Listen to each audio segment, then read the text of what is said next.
Hello everyone, it's Michael Lazar here, and welcome back to the channel. And in today's video, I'm going to offer some tips, tricks, and exercises you can do to really hone in on your sight singing skills. Now I made a video on this previously, but this is going to focus more on the ear training portion of it. So this video is great for new music students who want to really lock in on their sight singing skills and really hone in on it so they're not embarrassing themselves on the first exam. I'm saying from experience, I know how the music school is like. This is also meant for people who are members of a choir and want to improve on their sight reading skills, so when they learn new music, they're not embarrassing themselves or their section. Also speaking from experience.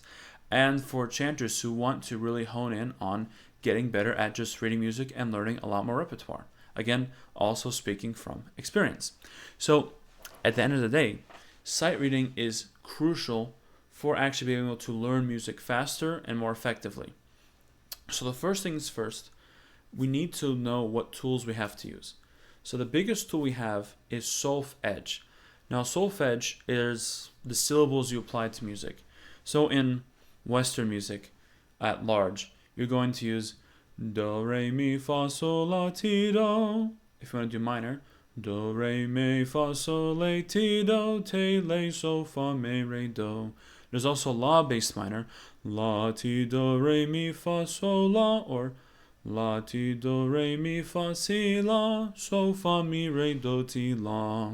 There's a bunch of different versions of la bass minor and do bass minor due to harmonic minor, melodic minor, natural minor, but you still need to know what syllables you're going to use. In Byzantine chant, the other type of music I operate in, you would sing ni pavu gadi kezoni zo kedi ravu pani, and the other modes is use the actual scale that applies. But the idea is that you need to use syllables. And the reason why is because syllables are tied to a function. The note C means nothing on its own. C can be the third in A flat major. It can be the tonic in C major. In C minor, it can still be tonic. In G major, it can be the fourth. In F sharp major, you would use it as the flat 5. It really has no function by itself. But when you assign solfege to it, and you put C as do, well, what do you get? Now you understand that it's functioning as the tonic of the scale. You know the notes around it are going to be B and D as T, Re. And then if you know that you're singing in a major scale, you might know that it's Do, Re, Mi. You might know the notes even past it. So solfege teaches you both the function of the note, and so basically how the notes around it relate to it, and also what scale you're operating in it. So it's very important to assign solfege to notes. I promise you, it's going to feel very difficult and tricky and annoying in the beginning, but it is worth it. I would say that what happens is your brain starts to connect sound with solfege notes. So now when you look at music, you can hear it in your head. That word is called audiating. You can audiate the music that you're looking at. And it's a very, very incredible thing when it just clicks. And I promise the transition from not understanding it to really understanding it is really like that. It's like night and day. But it takes time. But these tips I'm going to teach you now, you'll be able to do this hopefully in the next couple weeks, couple months. But eventually, if you keep practicing daily and reading a lot of music, things will start to click really quickly. The second thing is color. So each note, each solfege note has a different color to it. So let's say I know my C major scale, and I know that C is do, and I know that A is la. Do. But finding la might be hard. La, la, la, la. Where is la?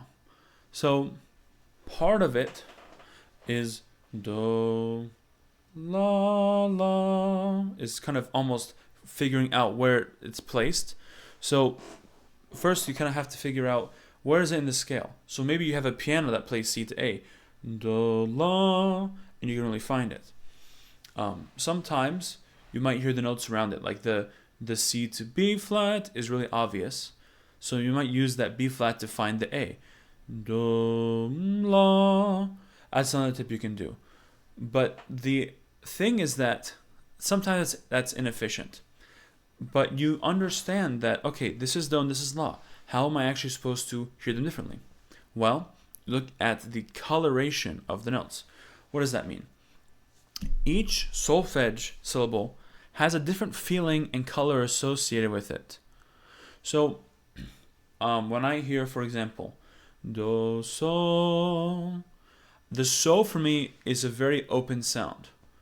Versus when I hear fa, the fa has an almost, if you're going to put a color to it, you can use the color like yellow. It's like a more like a happier feeling, but wants to resolve, and it's not, so even.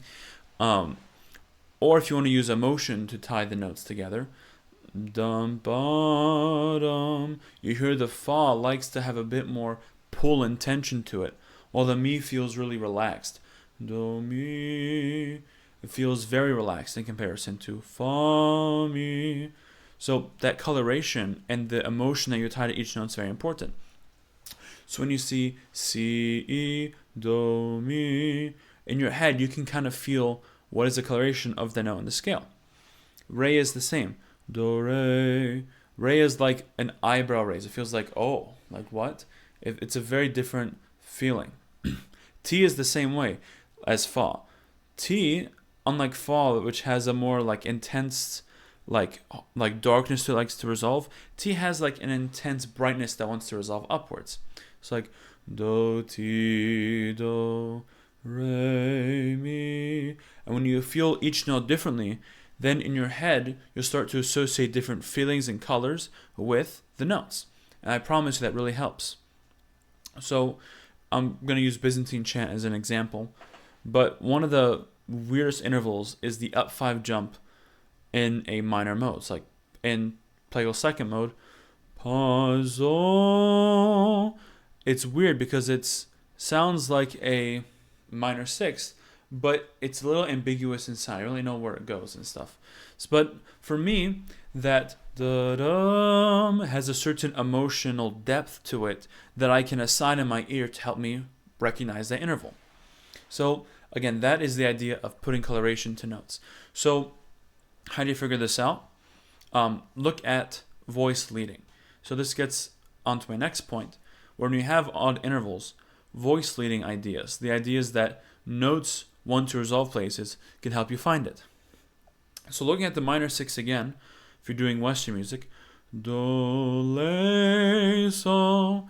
If you're having a hard time finding the le, oftentimes hearing the so and then hearing the le, so resolution might help you find the le.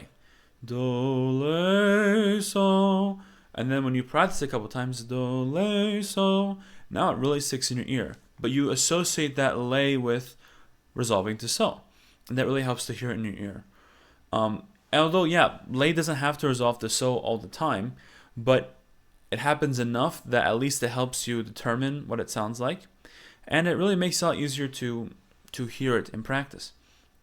So, another big interval, if I have the major scale, do, re, mi, do, and I have the te, do, te, la, or if you want to do on so, fa, mi, that's more functionally appropriate. Again, that resolution, fa, mi, is very helpful for hearing those really big intervals. Same thing with like ti, do, so, or so, fa, mi, re, do, ti. So I have so, ti, do. If I find the do, so, do, then finding the ti is much easier. So, ti, do. So, again, those odd intervals, hearing the resolution tone first can help you find those weird curves that you find in the music. Like, so, re, mi. If I know where mi is, so, mi, so, re, mi. It makes finding re much easier. Again, this takes time to practice, but these are very important skills. I use them all the time, and they really help. So, again, when you're practicing sight reading, these are things that you should try to use. And then finally, this just kind of puts it all together. the feeling of the notes in relation to one another. So what does this mean? Mi sounds, in comparison to do, do, mi, pretty vanilla. In comparison to the high do, mi, do, mi, it feels a lot different in sound. Or even mi, la, sounds very minor in comparison to mi, do. So feeling the coloration between even the certain notes in the scale, again, will help you associate that with your ear. So I guess to wrap up all these ideas together, you should use solfege whenever you're doing sight singing. It's worth it. You should assign different colors to each note in the scale so you really feel how they sound together and even sound individually. You should figure out with odd intervals what the resolution note is so that you can use that as like a pivot point to find the final note that you want to go for. Like for example, if you're at do and you want to go to lay, finding so, do, lay might be helpful. And then finally, feeling the feeling of the notes in relation to one another. So again, this all comes to interval training, like minor sixths, major thirds, all of these intervals they put together, they feel differently depending on the location they are in the scale. So again, to take some playing around with, but you really use your ear, use your emotional creativity, the EQ, if you will, and you read through a lot of music. And I think you'll find that slowly by slowly, you'll have more and more tools to help you get better at sight singing. Just to give like a final preface, this will not fix your sight singing overnight, and it does take a level of musicianship and musicality. So if you're someone who just wants to learn the notes and get away with it, sorry, but this won't be as helpful. But if you're somebody who wants to figure out the function of the notes and work on getting more emotional and musical depth in your music, while also work on sight reading, then that holistic view, I think, will be of much greater benefit to you. So, if you found the video helpful, I would greatly appreciate if you liked and subscribe. Maybe share it to any of your fellow classmates who might find this helpful. Other than that, I'll see you in the next one, and have a great day.